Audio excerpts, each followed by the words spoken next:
Hi, everyone. I'm Marc Iserlis, and I lead film here at Republic, which is our newly launched vertical, which finally allows for basically everyone, as most of you know, including the unaccredited US fans and communities, to invest in premium film opportunities and share in the financial success. And this podcast is actually a first in the series featuring our various issuers raising on Republic.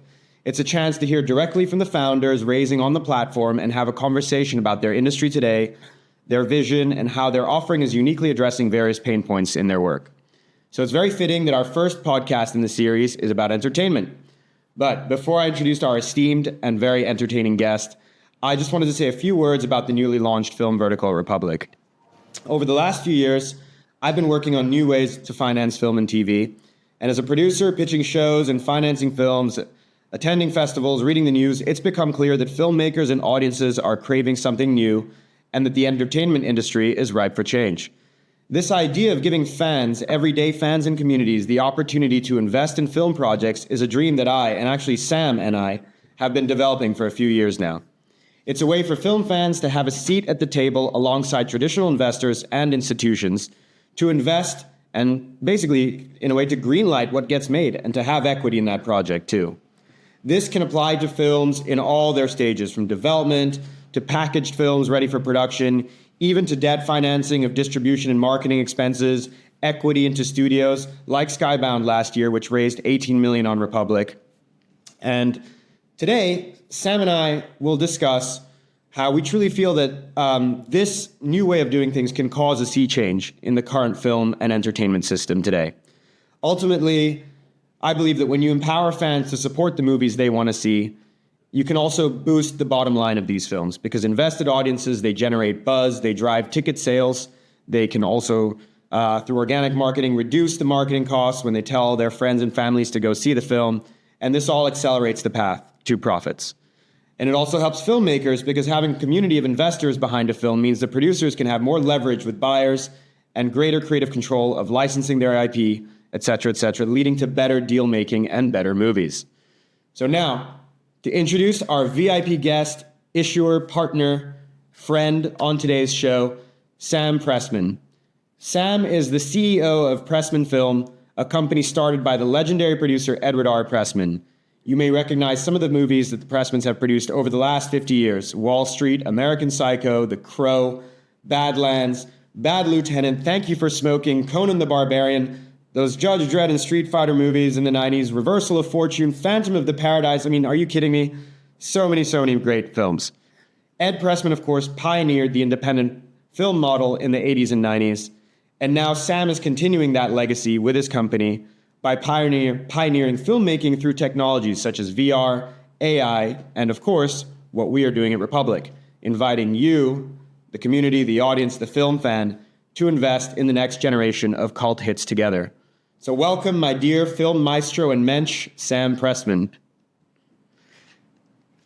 Mark, great to be here. Thanks for the wonderful introduction, and so excited by everything we've been doing with Republic and all that is in store in the coming years. Thank you, Sam. Sam, did I miss anything about the incredible story of Pressman Film? I mean, maybe you can just kick us off by telling us, what do you feel that your father and you have always stood for in filmmaking, and how you're bringing those ideals of Pressman Film to life in today's age of film? Well, I think the company has always been about supporting the filmmaker. I just came back from Winnipeg and Dallas, Texas, where we were showing Phantom of the Paradise, a film my father made that was released 50 years ago.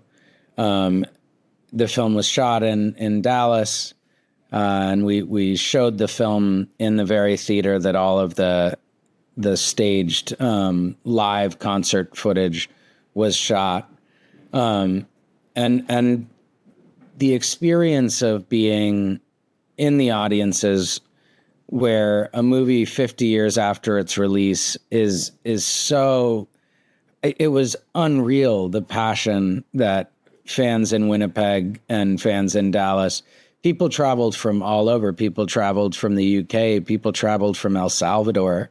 The cast came out to be at the film's showings. The cast actually sang along with the super fans on stage after. There are cover bands that play the music from the album. And, that's the definition of a cult movie.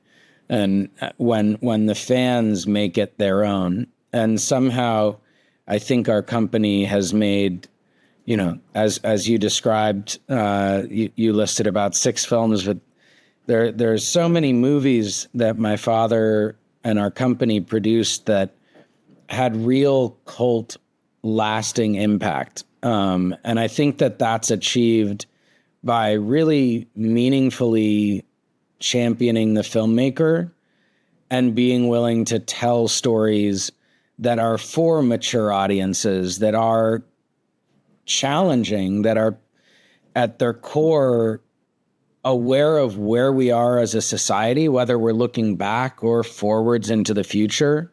And I think that intention behind movies, the belief that what we watch matters, has driven what we've made for the last 50 years and what I hope we continue to make for the next 50 years into the future. Amazing. I mean, those fans, those Pressman Film lovers, they weren't just in Winnipeg. They were clearly around the world, as reflected in the success of the Republic campaign so far, where people who love these movies have invested. And we'll get more to Republic later, but I just want to say, while we're just introducing you and your films, you hit your key milestone essentially in the first month of launching. How does that feel on the Republic campaign so far? Well, so as you mentioned, we were targeting $1.5 million raised. We modeled how we would utilize funds raised from the campaign at $1.5 million. And so that was conceptually 6 films, 3 of which are pulled from our library of historical titles, the catalog of films my father produced, and 3 of which are new books, graphic novels, articles, video games that we would then develop into films. The notion that within a month we hit $1.5 million meant that everything from now on just enhances our ability to extract the most value from what we do.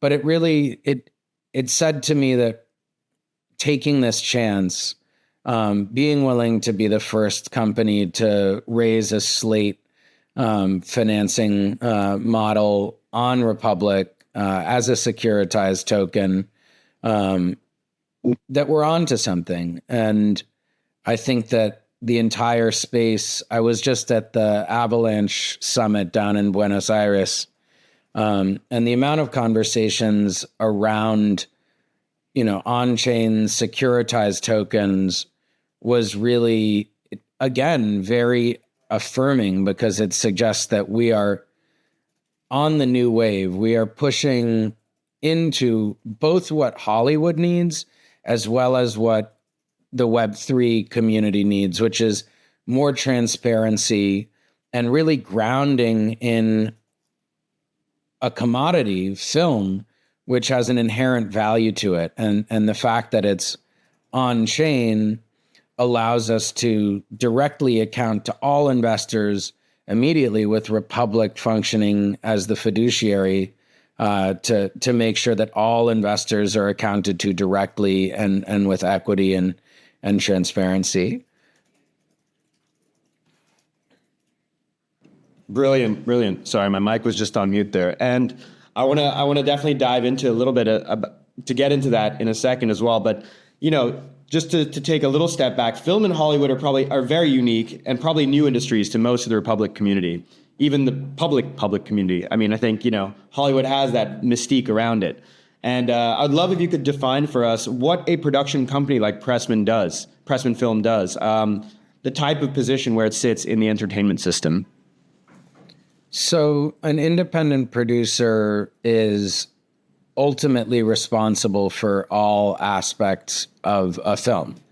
right? You could look at other companies which are purely financiers, or you could look at other companies which are purely creative and development producers. At Pressman Film, we are a part of a movie almost always, from its inception through to its distribution. So, I think Hollywood has always been this magical place. I feel very privileged and grateful to having grown up within the industry. My parents met on a movie, Oliver Stone's first film, The Hand.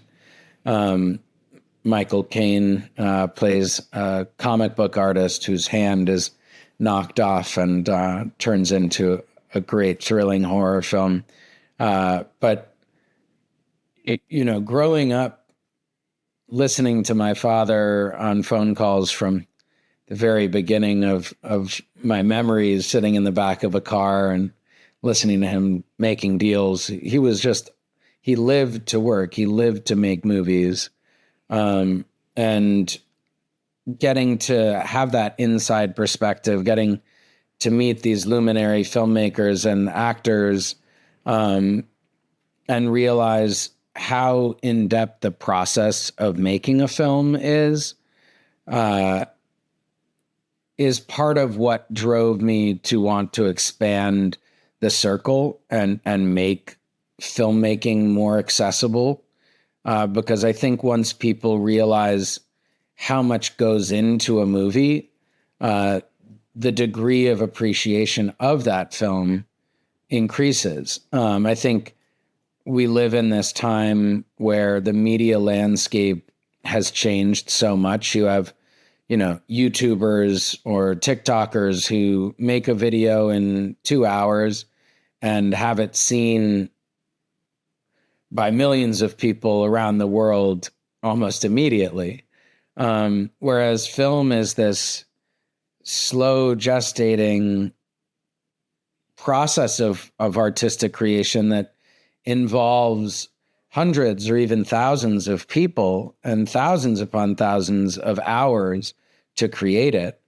And it's such a vital and important part of our culture. So how do we make sure that the movies we see are truly there for us, right? Not just replaceable. You think of Fight Club and how Edward Norton's character speaks about how everything is just single serve. It just passes you by. There's not this depth. And you think of, movies in the 70s or movies in 1999 and 2000 when American Psycho and The Matrix and Fight Club come out. And I think we can do better. I think audiences are hungry for movies that are as surreal and hard to understand as the reality and the times we're living through. So as a production company, that's all a long sort of tangent and circle to make the point that as a company, a film production company, the role is to identify the story. That's the intellectual property. Develop that intellectual property by way of getting a script written, putting together the creative team and building the blueprint of what the film will be. And then making sure that the financial structure comes together. There's a whole long conversation or lecture to be had on that. Again, going deep on these things is part of what I hope investors who become a part of our community will get to learn about. A film can be financed just directly by setting up with a studio or streamer, or you can put it together the independent way, which is, partnering with a foreign sales company and pre-selling territories. Say you sell France and Germany for 2/3 of your budget because the movie's in French, and you have Louis Garrel, a huge French star, Marianne Cotillard signs on, right? So the movie works there, and internationally is only an opportunity for growth. So then you have tax credits and incentives. So wherever you film has certain rebates where people talk about the Georgia rebate, where you're getting a large percentage of money spent in that state back. Or if you shoot in Spain right now, you can get up to 50 or even more, 50% or even more of your budget, because countries and states and provinces understand that when a movie comes to shoot there, you're bringing all kinds of money into state. Money is being spent on hotels, on transportation, in addition to the local workforce. And you're basically making a huge advertisement for that city or that country. So, you put together the financing in independent film, it takes much more creativity and flexibility. And then you have distribution and getting the film to an audience, which involves partnering with the right distributors, as well as going deep on the marketing and making sure that the film finds its audience, which is the greatest challenge these days, and one where, again, Republic and having a built-in audience of people who are a part of the journey of the films that we're going to produce is that much more significant. So it's Amazing.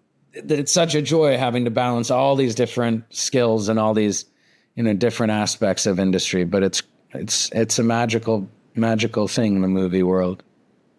Amazing. That's why, as Ed Pressman once said, every movie is a miracle, right? And Yes.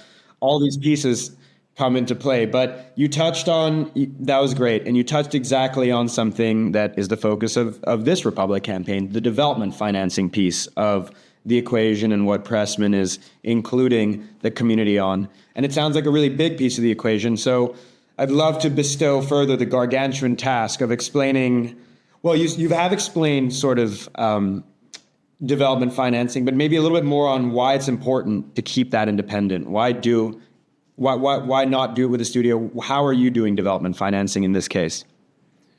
Well, to the first point of why it's important to have independent film, the role of independent film is in large part to support filmmakers to make movies on their terms, right? The more pure that the filmmaker's vision can be, I think the greater.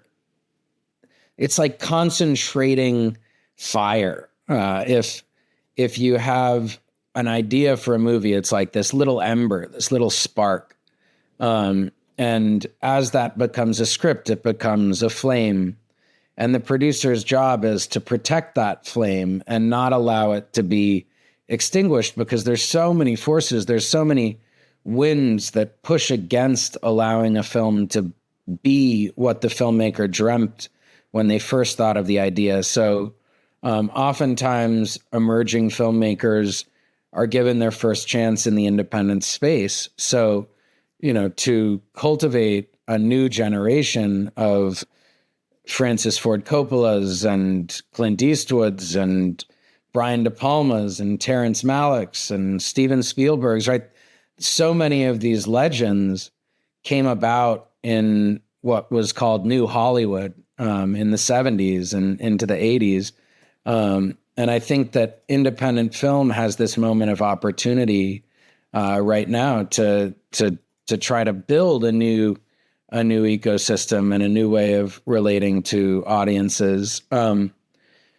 Specifically for what we're doing, the intention behind a slate of projects to be developed, you can kind of think of it as like a mutual fund or like venture capital. Each movie, you're seeding a new vehicle, a new company, right? Each movie receives an investment from the vehicle, the slate.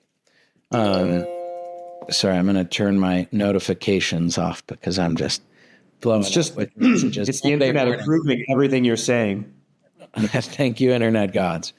Yeah. So if you imagine you're both de-risking your investments because you're investing across a slate of different films. You're not going to get the 1000x, unicorn that you get in like VC tech investment, but you can get that serious 10x. You look at a movie like Longlegs this year, or you think about Everything Everywhere All at Once, or a classic example out of the UK was A King's Speech, which won Best Picture, and was a little period independent film that just went bonkers because audiences thought it important.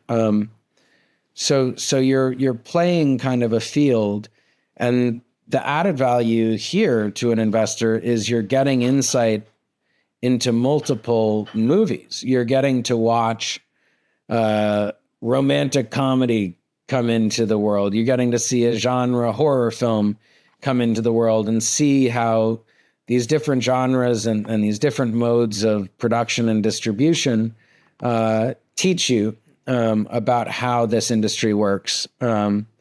So, yeah, I believe that the innovation of looking at it as a slate and allowing investors to have a serious participation in the revenues is groundbreaking, is a new way of relating to film finance and fandom. I love it. And just to press a little further into it, I guess, where does development financing usually come from? And I know you've said this already, but what do you feel is significant? What do you think were opportunities to help that were maybe problematic or could use change with the traditional development financing, and what do you think is the significance of opening up that financing to retail communities like Republic? Well, you spoke to it a little bit in your introduction, which is that by having essentially a core of evangelists will be meaningful to distributors, and as such meaningful for us as an independent production company as we negotiate. I just think that the relationship between content creators and content consumers, in like the broadest sense of term, it's almost demeaning to film lovers in some circles to call movies content.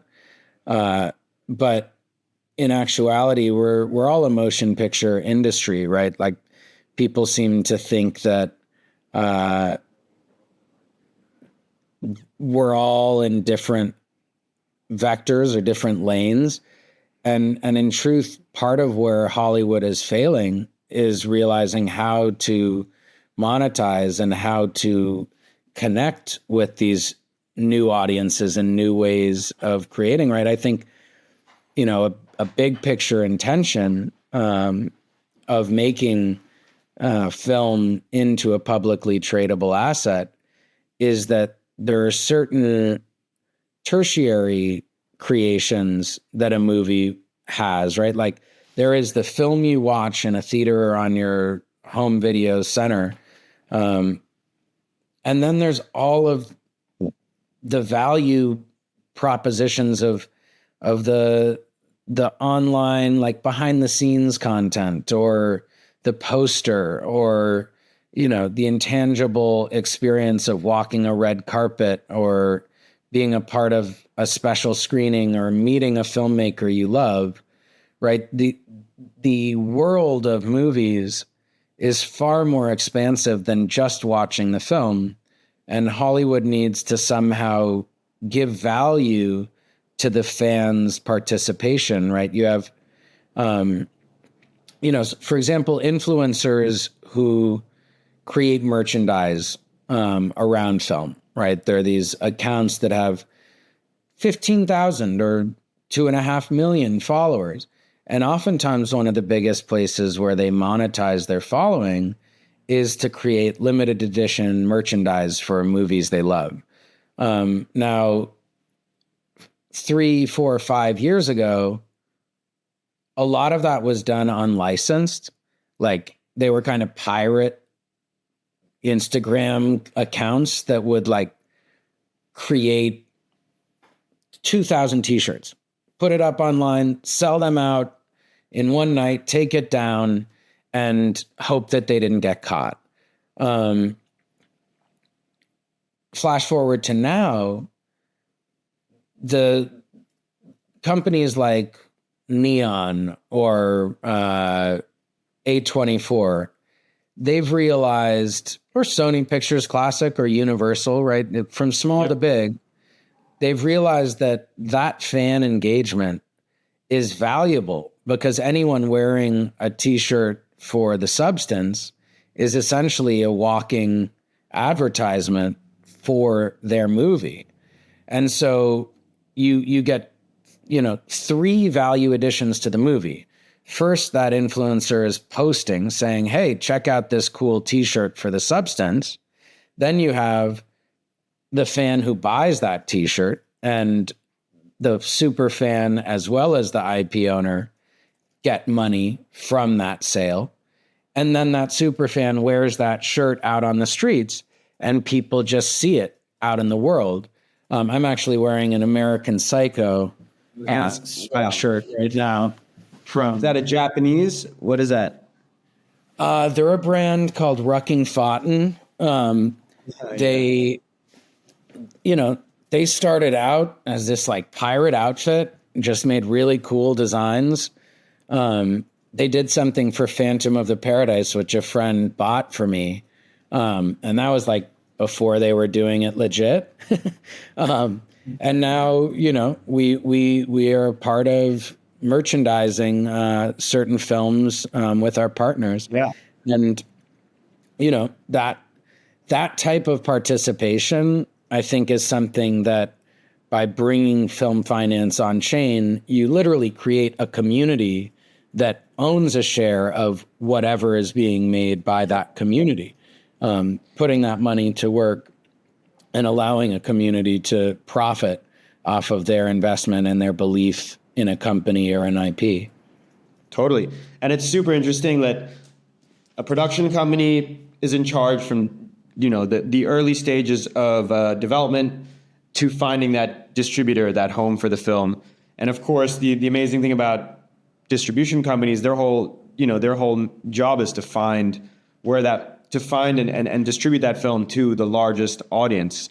And it's amazing that a lot of people see A24, Neon, these brand names, at the beginning of films alongside production company logos. And it's always amazing to remind people that these were actually started out as distribution companies, as marketing experts, and to be able to, tap all these new channels to get a film enmeshed with new audiences is really fascinating.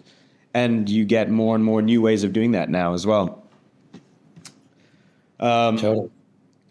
So yeah, I think, with development financing, I know that a lot of this is written really well and even recorded in video on the Republic page, but maybe you can break down as simply as possible again how the money works in this. Like, what are investors getting for the deal, the different revenue streams? So, yeah, happy to do that. And yeah, republic.com/Pressman. We try to give as much detail and as much clarity to the process. Film is, we understand, a foreign landscape to most investors. So part of the intention behind this raise is to kind of demystify and give a greater understanding of how these amazing miracles movies come to exist. A traditional development investor puts their money in and gets a 20% premium on their investment when that movie is made. So in other words, $100,000 goes into development. That movie gets made. Say the movie costs $10 million. Part of the expense of making that movie is paying back the development investor with the premium. So as soon as the movie shoots, you're getting 120% of that investment back. What we're doing, because it's a slate, and naturally not every movie that is developed will get made, is we're giving you part of Pressman Film's producer's fee and the rights fee, as well as the net profits. So to explain those three aspects, the producer's fee, right, as the production company that's developed and shepherded the movie into reality, our company takes a producer's fee. That could be, 8%, 12% of the total cost of the film. So say that movie, that $10 million movie, our producer fee, if it was 10%, would be $1 million of the production. So we're giving 15% of that fee. So the movie gets made, the producer's fee comes into Pressman Film, and 15% of it, in this case, would be $150,000, comes back. There's also what's called a rights fee. Say we were making a movie from a film in our catalog, a movie that Pressman Film made previously. Generally, that rights fee is between 2 to 3%. Let's call it 2.5%. So on a $10 million budget, 2.5% is $250,000. Now, that's a smaller amount, and the share of the investors is 15% of that. So that's right, like $37,000. So, although I would even say for films that are sequels, the budgets might be even higher than 10 million, right? I mean, sure, right. We're choosing like a very, I believe that 10 to 15 to $20 million movie is a space where you can maximize your tax credits and really build a film in, a way that you actually profit, in a way that the movie can make money. If you make the movie for $60 million, of course, your producer's fee is going to be higher. Your rights fee is going to be higher, which is awesome for everyone involved. But it might be challenging to have that runaway multiple, right? If you make something for 10 and it makes 80, you're doing a lot better than if you make something for 50 and it makes 80. At the end of the day, we're a production company. We're here to produce movies. Development is just the first step towards that. And it kind of plants the seeds, right? It gives over the next years a fertile ground to grow amazing film from. And those seed investments are an essential piece to how Pressman Film will enter this new chapter. And thank you for that. You went above and beyond. I didn't even expect, case study numbers. I was grateful just to have those, I'd say, 4 key revenue streams or corridors that investors can collect on from their investment, feeding development capital into a slate of films, and getting returns from the movies that go forward from that slate. And you touched on something interesting as well, if I might also opine or check this with you, is when it comes to net profits, you as a production company, an independent production company, you're in the business of high net profits. You could argue that what streaming did in a way is limit producers or the streamers of the world are not as interested in the theatrical box office runaway upside. They want subscribers. They don't care. They're not looking as much for back end. They're looking for subscribers, which means the producers who then develop films for those channels are kind of living more for their fee rather than that unicorn, box office hit, like the movies you mentioned before, that won Oscars, that were independent. And so, I think something that strikes me that's so powerful about this project and funding development independently is that you're not just trying to feed an algorithm to get your producer fees paid and then call it a day. You're living to take the risks that those filmmakers took in 1999 when all those awesome movies like Fight Club hit the theaters and became these runaway hits and Oscar winners. I don't know. That's just me kind of getting inspired again, or feeling that this could be a path to get back to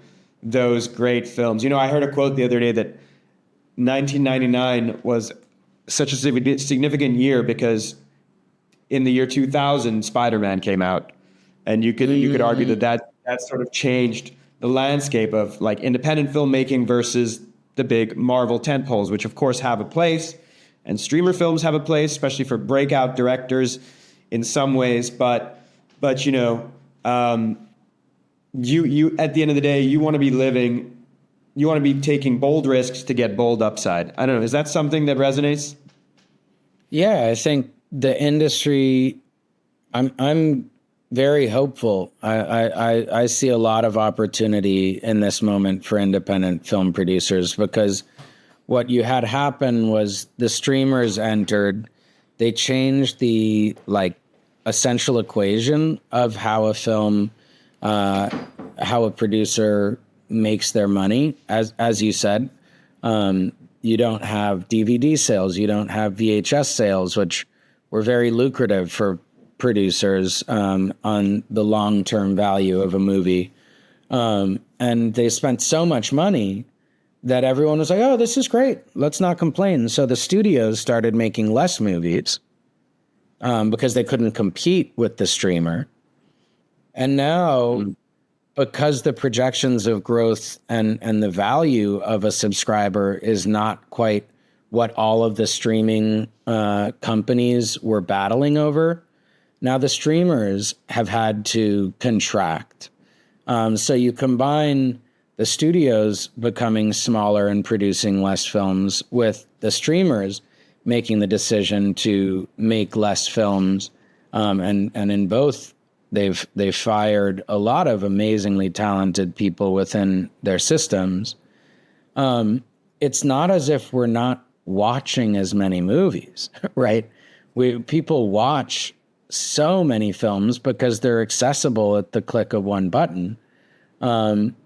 So it's kind of this amazing window that few people are talking about for the independent producer. If you can put together a movie at the right price point, and, the UK has introduced this incredible tax structure where you're getting 40% back on above and below the line, not just what you spend with, a British cinematographer, but say you bring a huge Hollywood actor and an amazing Italian director, like the Julia Roberts, Amazon, Luca Guadagnino film that recently finished, right? They're getting 40% on what they paid Julia Roberts. So you give her $10 million or probably more, and you're actually only paying $6 million of that because you're getting 40% of it back. So if you can build a film at the right price point, the market is hungry for good movies, but you got to make a good movie. And I think at Pressman Film, we have a history of making these movies that last. And if we can, in this new chapter, produce movies of the quality that we've stood for the last half century, we're going to have a very bright future. And I believe in what we're building. And I believe that our industry just requires a little bit of showmanship and faith, which has been lacking because all the narrative is so negative. And if we can build a new production brand, like you look at Blumhouse, or you look at, as we talked about, A24 or Neon, fans of film trust that brand. They go and they say, oh, it's a Blumhouse film. That's going to be something that works for me as a fan. And Jason Blum, who's on our advisory board, one of the founders of, the founder of Blumhouse, has been really wise in saying, you've got to focus on making movies that people want to see, and you've got to build it at the price point where you as a producer make money. And it's not like, it sounds so simple, And in certain ways it is. You've just got to have a strategy and deliver on it. So that's where I think building this with the community and where this goes in the next phases of the company and on-chain and securitized investment is really exciting to me. And I just want to run through two more questions. I know we're coming up on time. Is you mentioned how those types of films built smartly pop, especially a lot of them being, as they call, genre films. Another kind of word that irks me, like content. But genre, I guess, like horror, comedy, and I know that a common question that we've seen arise also is, so what will you use? We know how the development capital works. What will you use it towards? And I know it's discretionary, of course. It's for a range of projects that you have in the works, some that you can and can't say. But can you give a sneak peek or a tease of the next generation of these Pressman hits, or even the types of films that this money's going to? Yeah, so we've touched a little bit that at $1.5 million, our intention is to develop both from the catalog, so genre films. My dad made a few that are super fun cult movies, which I think the important part is that sometimes a movie is a huge hit, and remaking it is something that the core audience, the people who love the original, are going to have an issue with. And sometimes a film is like a deep cut that maybe had a great conceptual framework. One of the movies I really, really love. So, the time is now to invest if you want to be on the inside moving forward. But our intention is to share everything with our investors as is appropriate, and make sure that they're getting to learn and be a participant in the journey of these films coming to life. Amazing. Yeah, I love that. I love that kind of analogy that, you're an LP, you get to see how the whole sausage is made, and as an investor, that was the Easter eggs that we're all looking for, is which films from your amazing catalog will get that remake, which new films have you optioned and are working on, which big films are coming up. The last big question I have is, look, when you go to republic.com/Pressman, it looks like, a Reg CF crowd investing opportunity on the platform. But what is also interesting about this that you've touched on is it's tokenized. It's a tokenized offering on Avalanche blockchain. Can you talk a bit about what that means and the significance of putting film on chain? The security token, the perks, how it, yeah. Yeah, I think, it's a serious point of innovation that a smart contract allows for an equitable and essentially immediate accounting process, right? That if we have 250 or 5,000 investors, what I, as a producer, am doing is I'm accounting and sending the money to a singular account in the Republic ecosystem, and then on the Avalanche rails, everyone with their wallet is getting their corresponding pari passu participation of the money that comes in.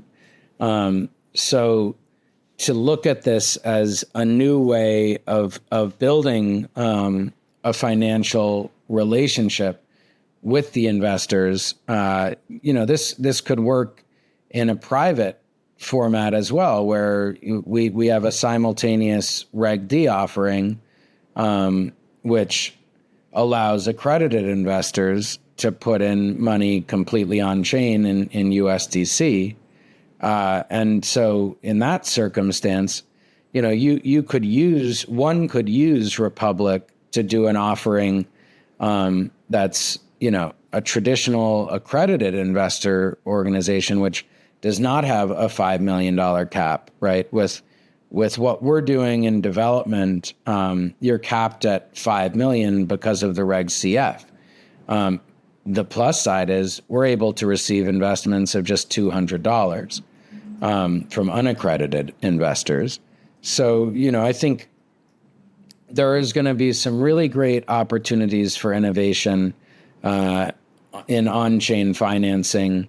There'd been a lot of talk 3 years ago or so about the democratization of content that the DeFi structures would allow. And the problem was that investors were not able to legally look at it as a security, right? They could not actually derive revenue. It was, an NFT or something like this, where it did not declare itself a security. It did not declare itself as participating in revenue. And so the regulators have cracked down and said, you can't do that.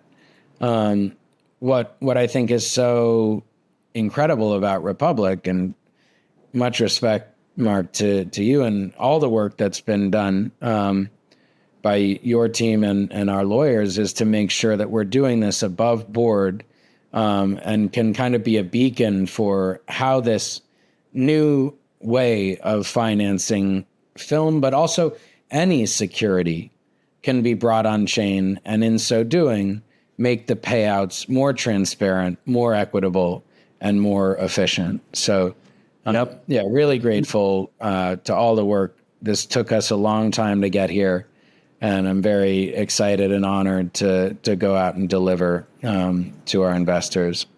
As am I. And I mean, just those early conversations, even you and I had years ago, were just financing is indeed a very big thing to crack in terms of securities. But there's also putting those perks on chain, and there's the transferability and secondary trading of your share in a film, and putting things on smart contracts for efficiencies to so that all those little bits of the revenue stream don't get, or the waterfall, try to limit those so you get a faster path to profitability. And then distribution, token gated finances. I think I think it's still a very ripe world for what on-chain means and how that can affect the entire ecosystem of film. And I know that you do AI and VR, and you're probably more jam sessions to come from you around that, right?